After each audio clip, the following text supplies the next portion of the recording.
Hi, I am Subhajit kundu. Welcome viewers and our dear students to our favorite channel Balughat Mohila Mahavidyalaya e-learning.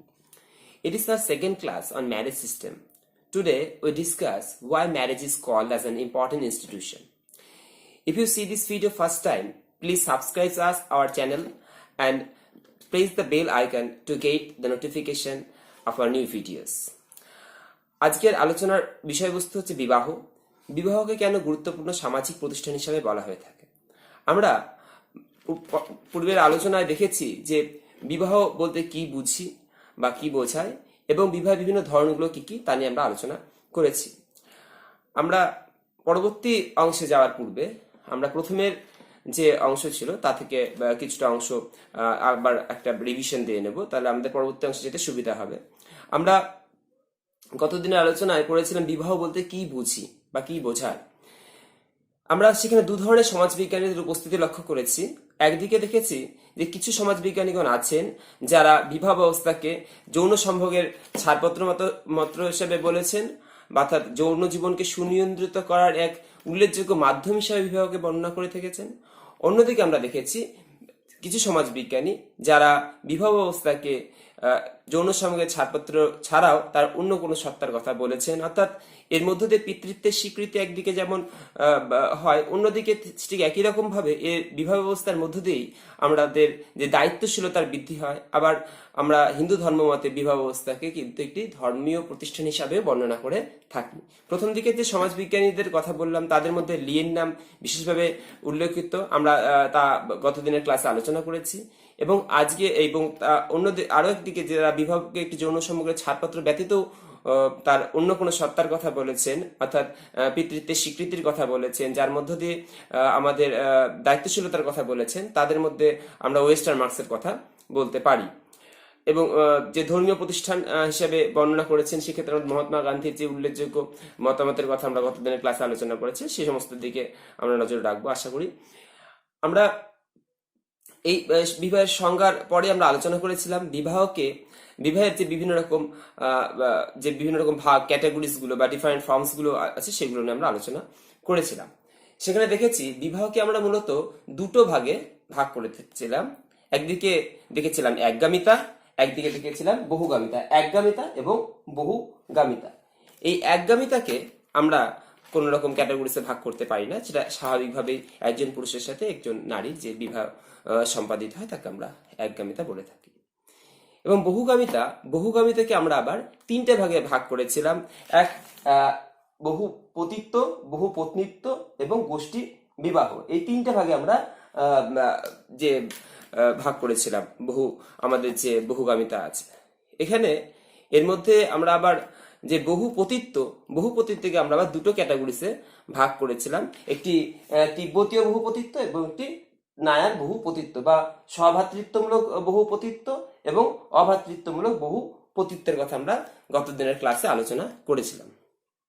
এবং আলোচনার শেষে আমরা বলেছিলাম যে আজকের আলোচনায় আমরা করব why marriage is called as an important institution, বা বিবাহকে কেন গুরুত্বপূর্ণ সামাজিক প্রতিষ্ঠান হিসেবে বর্ণনা করা হয়ে থাকে। তো খুব সহজ বিষয়, আমরা পৃথিবীর যে কোনো প্রান্তেই যে কোনো স্থানেই যাই না কেন বিবাহ ব্যবস্থার প্রচলন আমরা সর্বদাই পরিলক্ষিত হতে দেখি।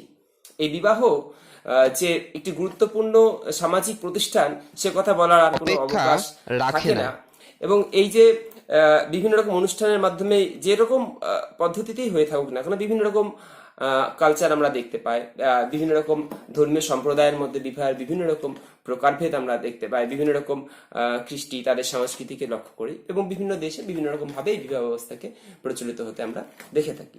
কিন্তু এই বিবাহ ব্যবস্থার সব জায়গায় প্রচলন কেন, সবচেয়ে বড় প্রশ্ন। কেননা বিবাহ হচ্ছে সবচাইতে বেশি গুরুত্বপূর্ণ একটি সামাজিক মাধ্যম।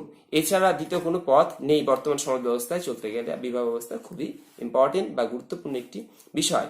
তো আমরা বিবাহকে ব্যবস্থার যে গুরুত্ব বা বিবাহ কেন গুরুত্বপূর্ণ সামাজিক প্রতিষ্ঠান হিসাবে বলে থাকে, আমরা দুটো পার্টে আলোচনা করব।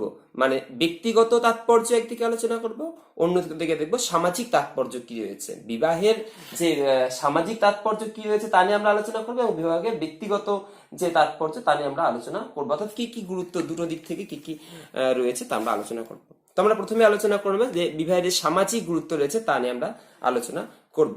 বিবাহকে গুরুত্বপূর্ণ সামাজিক প্রতিষ্ঠান বলে তা আমরা সকলেই জানি। তো তার যে গুরুত্ব দুটো ক্যাটাগরিতে আমরা আলোচনা করছি। তো প্রথমে 1 নম্বর পয়েন্টে আমরা আলোচনা করব পরিবারের ভিত্তি হিসাবে বিবাহের গুরুত্ব, অর্থাৎ পরিবার বলতে আমরা জানি যে এই যে বৃহত্তর সমাজ ব্যবস্থা রয়েছে গোটা পৃথিবী, তার ক্ষুদ্রতম যদি একককে দেখি তাহলে সেটাকে আমরা বলবো পরিবার। কিন্তু এই পরিবারের সৃষ্টি হয় কিভাবে? এই পরিবার যদি বিবাহ ব্যবস্থা না থাকতো তাহলে পরিবারের নিশ্চয়ই সৃষ্টি হওয়ার কোনো প্রশ্ন থাকতো না। এই বিবাহ ব্যবস্থার মধ্য দিয়েই যে সমাজের ক্ষুদ্রতম একক হিসেবে আমাদের পরিবারের সৃষ্টি হয়ে থাকে। আমরা বইয়ের ভাষায় আলোচনা করব যে স্বাভাবিক এবং সুস্থ জীবনযাপন সম্ভব করে তোলবার জন্য বিবাহ ব্যবস্থার গুরুত্ব তাৎপর্য বিরোধ বিতর্কের একেবারে ঊর্ধ্বে। কেবল বিবাহ ব্যবস্থার মাধ্যমেই যে সমাজের কর্তৃক স্বীকৃত রীতি অনুসারে পরিবার প্রতিষ্ঠিত হতে পারে। অর্থাৎ যদি বিবাহ ব্যবস্থা না থাকে তাহলে কিন্তু পরিবার কিন্তু গঠিত হতে পারে না, সমাজ স্বীকৃত পথে অবশ্যই তা কিন্তু হতে পারে না। অর্থাৎ পরিবারের ভিত্তি বা বেস হিসেবে কিন্তু বিবাহ ব্যবস্থার গুরুত্ব অপরিসীম। আমরা দ্বিতীয় পয়েন্টে আসছি, সামাজিক গুরুত্ব আমরা এখন আলোচনা করছি। নবজাতকের লালন পালন এবং সামাজিকীকরণ খুব গুরুত্বপূর্ণ বিষয়, যে নবজাতকের লালন পালন এবং সামাজিকীকরণ।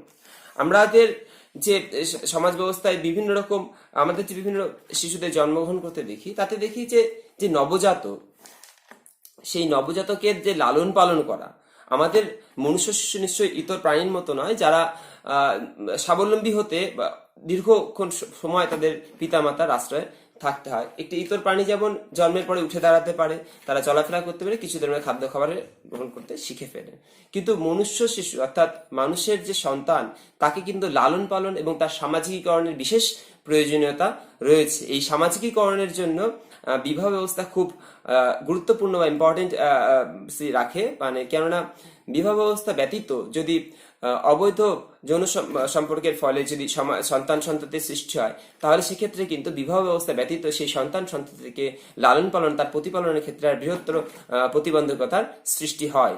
তো বিবাহ ব্যবস্থা নবজাতকে লালন পালন এবং যে সামাজিকীকরণ তার জন্য কিন্তু অত্যন্ত গুরুত্বপূর্ণ একটি বিষয় হিসাবে বিবাহের কিন্তু গুরুত্ব আমরা লক্ষ্য করে থাকি। আমরা এর পরবর্তী পয়েন্টের দিকে আসবো, এসে যৌন সম্পর্কে সমাজ স্বীকৃত ব্যবস্থা। অর্থাৎ আমরা এখন আলোচনা করছি সামাজিক গুরুত্বের কথা, সেখানে আমরা যৌন সম্পর্কে সমাজ স্বীকৃত ব্যবস্থা নিয়ে আলোচনা করব। যে আমাদের যে সমাজের এবং সমাজের ব্যক্তিগত যে সামগ্রিক স্বার্থে ব্যক্তি যৌন জীবন সম্পর্কে আচার আচরণকে নিয়ন্ত্রণ করা আবশ্যক, মানে অত্যন্ত প্রয়োজনীয় একটা বিষয়। কেননা সমাজে যদি বিবাহ ব্যবস্থা না থাকে তাহলে কিন্তু যৌন আচার আচরণকে সুনিয়ন্ত্রিত পথে পরিচালিত হওয়া সম্ভব নয়। আর যৌন আচার আচরণ যদি সুনিয়ন্ত্রিত পথে পরিচালিত না হয় তাহলে সমাজ উচ্ছৃঙ্খলতায় যাবে, যা কখনোই গ্রহণযোগ্য নয়। যদিও আজকের দিনে আমরা পেপার পত্রিকা বা বিভিন্ন সংবাদ মাধ্যম খুললেই বিভিন্ন রকম ধর্ষণ, রেপ এই সমস্ত খবর পেয়েই থাকি, কিন্তু এই বিবাহ ব্যবস্থা যদি না থাকতো তাহলে আমাদের যে মা বোনে বা রয়েছে তারা কিন্তু সমাজ ঘর থেকে বেরোতে পারতো না, তা এক ধরনের স্পষ্ট হয়ে ওঠে। অর্থাৎ বিবাহ ব্যবস্থা অত্যন্ত গুরুত্বপূর্ণ একটি মাধ্যম এই যৌন সম্পর্ক বা যৌন সম্পর্কে সমাজ স্বীকৃত ব্যবস্থা হিসাবে তা অত্যন্ত গুরুত্বপূর্ণ একটি বিষয়। সমাজের পয়েন্ট হলো স্থায়িত্ব ও সংহতি। সমাজের স্থায়িত্ব ও সংহতির স্বার্থেও কিন্তু বিবাহ ব্যবস্থা একটি গুরুত্বপূর্ণ অবদান আমাদের রেখে থাকে। কেননা সমাজের যে স্থায়িত্ব, অর্থাৎ একটা বিবাহ ব্যবস্থার মধ্যে দিয়েই সমাজ সবসময় স্থায়িত্বতা লাভ করতে পারে। কেননা আমাদের যে বিবাহ, যে আজকের নতুন প্রবণতা অনুযায়ী যে লাভ ম্যারেজ আমরা দেখতে পাচ্ছি, সেক্ষেত্রে কিন্তু যে এই যে শুধুমাত্র যদি ভালোবাসার সম্পর্ক থাকে তাহলে কিন্তু তার ব্রেকআপ হওয়ার চান্সেস অনেক বেশি আমরা দেখি। কিন্তু বিবাহ ব্যবস্থার মধ্যে যখন আমরা চলে আসছি তখন তার সম্পর্কে স্থায়িত্বতা কিন্তু অনেক বেশি মাত্রায় আমরা লক্ষ্য করতে পারি। কেননা এর মধ্যে যে সন্তান সন্ততির প্রজনন বা তার যে প্রতিপালন আমরা দেখতে পাই, সেই তার জন্য কিন্তু সন্তান সন্ততির মুখের দিকে তাকিয়ে কিন্তু আমাদের যে সংসার জীবনের স্থায়িত্বতা আরো বেশি বৃদ্ধি পায় এবং সম্পর্কের দৃঢ়তা প্রকাশ পায়। আমরা সামাজিক গুরুত্বের যে আলোচনার প্রায় শেষের দিকে চলে এসেছি। আমরা এর পূর্বে যে চারটি সামাজিক যে গুরুত্ব তার চারটি পয়েন্ট আমরা আলোচনা করেছি। যে পরিবারের ভিত্তি হিসাবে গুরুত্বপূর্ণ, সন্ততি প্রতিপালন এবং তার যে সামাজিকীকরণ, তার জন্য বিবাহ ব্যবস্থা অত্যন্ত গুরুত্বপূর্ণ একটা সামাজিক প্রতিষ্ঠান হিসেবে বিবেচিত হয়ে থাকে। এছাড়া আমরা আলোচনা করেছি যৌন সম্পর্কের সমাজ স্বীকৃত ব্যবস্থা, সেই হিসাবে বিবাহ ব্যবস্থার গুরুত্বের কথা আলোচনা করেছি। আমরা যে সমাজের স্থায়িত্ব এবং তার সংহতি, তার সাথে যে বিবাহের যে গুরুত্ব তার কথা আলোচনা করছি, এবং প্রায় শেষের দিকে আমরা চলে এসেছি। আমরা মানুষের সামাজিক সম্পর্ক নির্ধারণের ক্ষেত্রে বিবাহ ব্যবস্থার গুরুত্বের কথা আলোচনা করব। আমরা প্রত্যেকেই জানি যে মানুষ সমাজবদ্ধ জীব। এই মানুষের যে বিভিন্ন রকম সম্পর্কগুলো গড়ে ওঠে, তার জন্য কিন্তু বিবাহ ব্যবস্থার গুরুত্বপূর্ণ অবদান রয়েছে। মানুষের যে নরনারীর যে সমাজ স্বীকৃত যে সম্পর্কগুলো গড়ে ওঠে, তা একমাত্র এই বিবাহ ব্যবস্থার মধ্যে দিয়েই হয়ে থাকে। অর্থাৎ বিবাহ ব্যবস্থা মানুষের সামাজিক সম্পর্ক নির্ধারণের ক্ষেত্রে এক গুরুত্বপূর্ণ ভূমিকা পালন করে থাকে।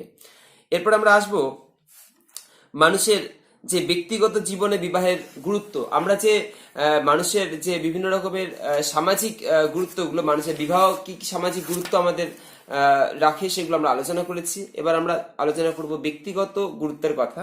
ব্যক্তিগত গুরুত্বের প্রথমে আমরা দেখছি যৌন প্রবৃত্তির যে পরিতৃপ্তি, অর্থাৎ মানুষ যে তার একটা নির্দিষ্ট সময়ের পরে একটা যে যৌন চাহিদা মানুষের মধ্যে অ্যারাইজ করে, বা মানুষের যে ফিজিক্যাল থ্রাস্ট সেটা তৈরি হয়, তা পূরণের জন্য বিবাহ ব্যবস্থা একটি গুরুত্বপূর্ণ মাধ্যম, যা ছাড়া অন্য কোনো আর দ্বিতীয় কোনো পথ আমরা দেখতে পাই না। সুতরাং বিবাহ ব্যবস্থা গুরুত্বপূর্ণ মাধ্যম হিসাবে যৌন প্রবৃত্তিকে পরিতৃপ্ত করবার জন্য বিবাহ ব্যবস্থা গুরুত্বপূর্ণ মাধ্যম হিসাবে বিবেচিত হয়ে থাকে, ব্যক্তিগত মাধ্যমের মধ্যে অন্যতম একটি পয়েন্ট।